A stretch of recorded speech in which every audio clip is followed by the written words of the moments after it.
আজকে আমি আপনাদের একটি অন্য জগতে নিয়ে যাব, যেখানে আপনারা দেখতে পাবেন পাতালপুরের কিছু রহস্যজনক জিনিস। অ্যাকচুয়ালি সেই রকমই কিছু।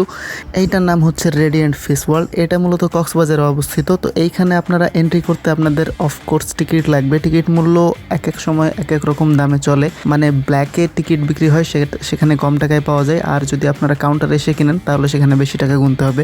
রেডিয়েন্ট ফিশ ওয়ার্ল্ডে এন্ট্রি করার পরেই আপনারা এখানে দেখতে পাবেন বিভিন্ন প্রজাতির মাছ, ভয়ঙ্কর পিরানা থেকে শুরু করে লবস্টার, অক্টোপাস এবং আরও বিভিন্ন প্রজাতির মাছ। আর এখানে আপনারা চাইলেই ফিশ ফিডিং করতে পারবেন। এখানে ফিশ ফিডিং করার জন্যও টাকা নেই, তো এখানে টাকার কষ্ট একটু কম। তো আপনারা এখানে ঢুকলে আপনার মনে হবে যে আসলে আপনি পাতালপুরে চলে এসেছেন, অন্য একটা জগতে চলে এসেছেন, যেখানে আপনার চারিপাশে শুধু মাছ আর মাছ, বিভিন্ন প্রজাতির মাছ। কিছু কিছু মাছকে তো দেখে মনে হবে যে দানবের মতো লাগছে, আপনার থেকেও বিশাল বড়। তারপরে সেখান থেকে বের হয়ে রাত 10:30টার মধ্যে আমরা চলে আসি বিচে।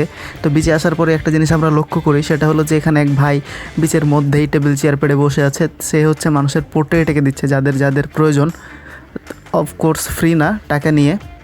তো ভাবলাম যে ঠিক আছে, আমিও ট্রাই করে দেখি একটা পোর্ট্রেট আমিও বানিয়ে দেখি। তো আমি, আমার ভাইয়ের এবং আমার আম্মার একটা ছবি ছিল, যেটা তাকে পোর্ট্রেট বানাতে বললাম। তো সেইটার কস্ট কত নিয়েছিল আমার সঠিক জানা নাই, অ্যারাউন্ড 200 টাকা মতো হবে। কিন্তু সেইটা আঁকতে বা সেইটা হচ্ছে মেক করতে তার সময় লেগেছিল প্রায় 40 মিনিট।